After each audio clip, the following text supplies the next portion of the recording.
Magandang araw guys, mga ka-TH. At bago tayo magsimula ay tayo mag-shoutout muna sa lahat ng nanonood ng aking video. Shoutout po sa inyong lahat mga ka-TH. At sa mga gustong magpa-shoutout ay mag-comment lamang kayo dyan sa ating comment section para ating ibanggit ang inyong mga pangalan at i-shoutout. At paki-like and subscribe na lang po mga ka-TH para dumami ang aking mga kaibigan. At magsimula na tayo mga ka-TH para sa ating treasure hunting adventure. Ang ating treasure sign dito mga ka-TH ay mayroong nakakita ng I Live Winter. Mayroong nakakita ng bala ng kanyon na inilagay sa may gilid nito mga ka-TH, gilid ng puno ng kawayan. At pagkaraan ng mga ilang araw kanya binalikan, ang bala ng kanyon na kanyang nakita ay wala na, maring nakakuha na ng iba. At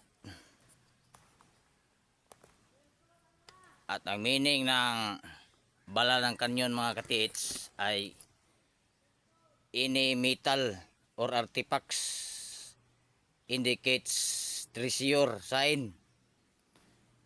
At pointer, ang bala ng kanyon na kanyang nakita mga ka-TH ay nakaharap daw doon or nakaturo daw doon sa may sapa. At ginamitan natin ang kompas mga ka-TH. Doon sa may sapa ay northeast Imperial Deposit.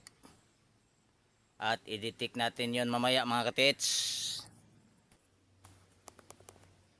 Ang puno ng kawayan mga ka-TH, tulad dito mga ka-TH, yan ay paglipas ng maraming taon ay kumakalat siya mga ka-TH.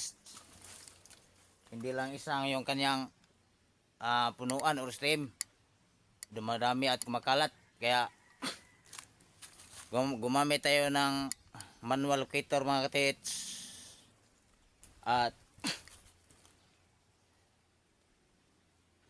dito ang detection mga ka-TH.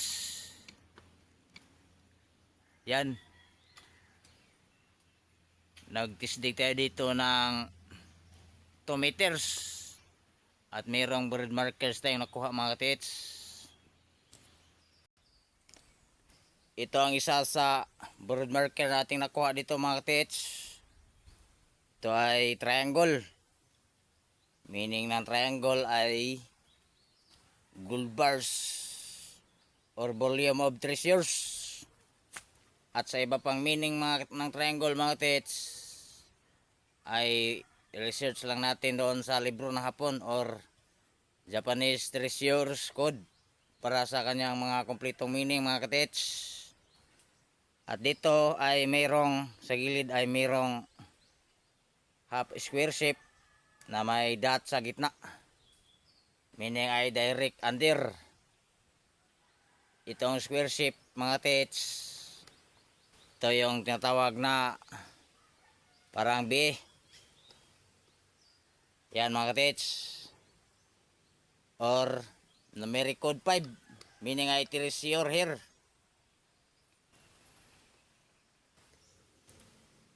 Ito yung kanilang tinatawag na code 5 mga ka-TH o letter B.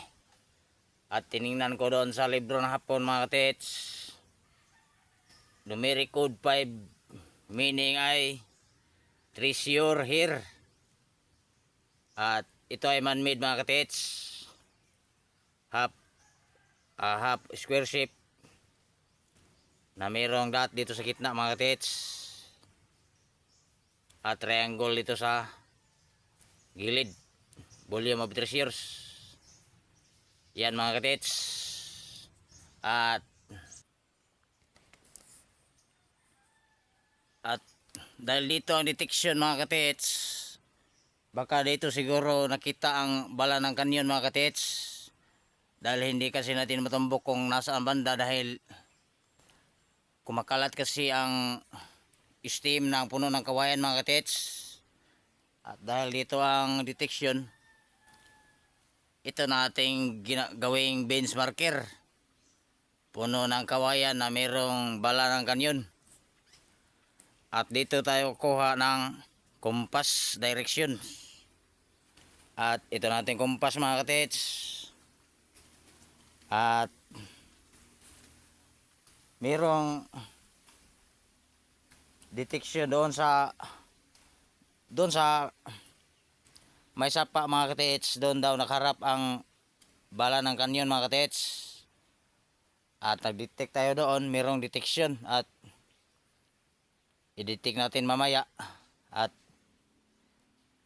dito sa ating benchmarker, dito tayo magkumpas mga katits. Doon sa detection sa may sapa mga katits. Dito sa ating kumpas, yun ay northeast mga katits.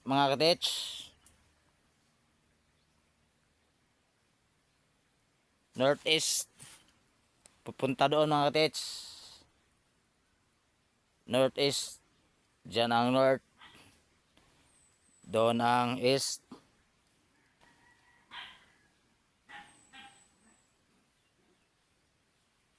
Northeast. Diyan mga tits. At tiningnan natin doon sa ating compass code. Ang northeast ay Imperial Deposit. Yan mga katits. At susunod natin gamitin ay ang manual gold locator. At kung meron tayong electronic gold locator at gold scanner, metal detector ay mas maganda. At ang ating gagamitin ngayon mga katits ay manual gold locator lang muna mga katits. Ito nating manual dowsing ilrad mga katits. At detect natin ay gold. Dito ang ating testing mga katits. Dito siya nag-iikis mga katits. Yan. Ibig sabihin merong gold dito mga katits. Or aura of gold mga katits. Dito ang detection.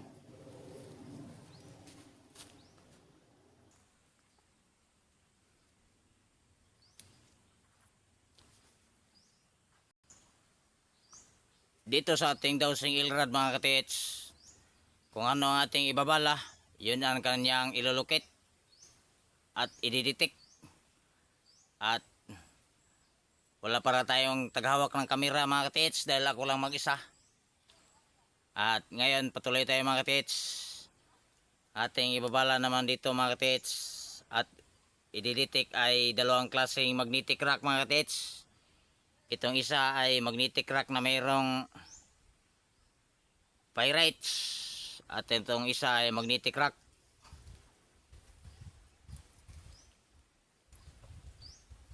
Yan mga katits.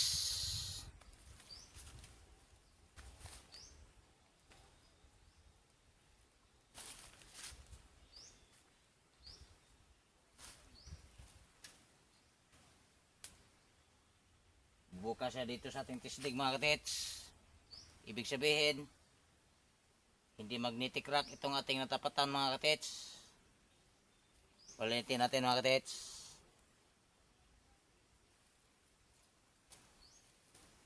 Yan, bubuka ulit siya mga katits. Ibig sabihin, ito ay tapat ng aura of gold mga katits.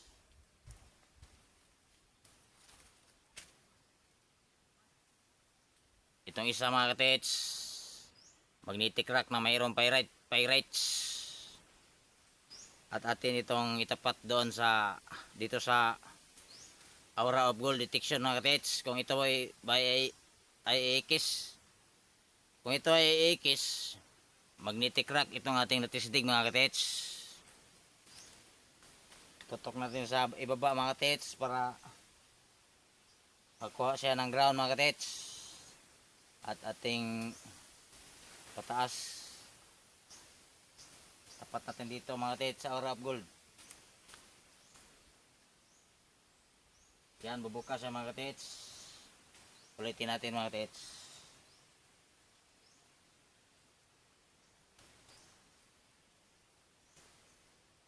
Yan, bubukas siya mga katits. Dahil ating ibinabala ay magnetic rock na may pyrites. Ibig sabihin, dito ay Aura of Gold detection mga katits. At susunod natin i-detect mga katits ay simento para sa cemented bolt. Ito natin simento mga katits para sa detection ng cemented bolt, simento. Dito natin ibabala mga katits. At ating itapat dito sa ating Aura of Gold detection.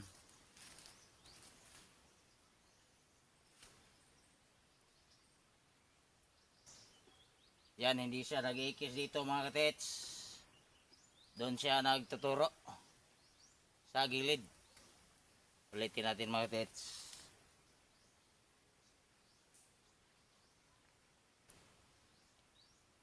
Tutok natin sa baba para sa kanyang ground.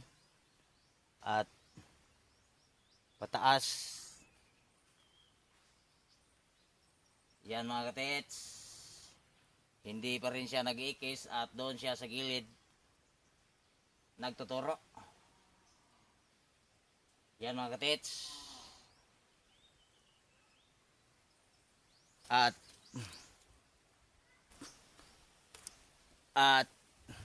dito ang detection ng Aura of Gold mga katits. Ibig sabihin dito ang tunnel entrance. At doon sa gilid mga katits, nandun ang detection ng simento. Ibig sabihin mga katits, ito ay letter L type tunnel. Medium to bunker deposit mga katits. At dito ay mayroong tatlong detection ng simento mga katits. Ibig sabihin dito ang tunnel entrance mga katits. At meron itong tatlong drifting mga katits. Tatlong detection ng cemented bolt. At doon sa tatlong detection ng simento sa kanyang gilid mga katits, dinidetect natin doon ay poison at bomba at espalto mga katits. Magkatabi yung tatlo mga katits dito sa tatlong drifting. At ito ang ating pangatlong project na i-operate mga katits. At ito ay malalim, medium, ito ay malalim na kasi mga katits. At di pa natin to ma-operate mga katits. Meron pa tayong dalawang project na unahin mga katits. Pagkatapos na matapos yung ating dalawang project mga katits na inoperate, ay ito na ating susunod na i-operate mga katits. Ang importante ay bago tayo maghukay mga katits, ay masusukat natin kung gaano ba kalalim ang ating hukayin. Halimbawa lang ito mga katits, meron tayong gold scanner. Doon sa gold scanner natin mga katits, merong reading doon kung gaano ba kalalim ang kanyang na-detect. At malaman na natin kung gaano kalalim ang ating hukayin. At meron din ganon din sa manual mga katits.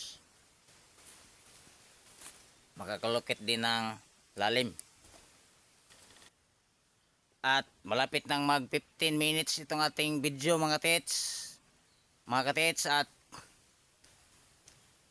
doon sa may sapa mga katits na tinuturo ng bala ng kanyon, ay yun ang ating gagawin sa sunod na video mga katits. At thank you for watching mga katits.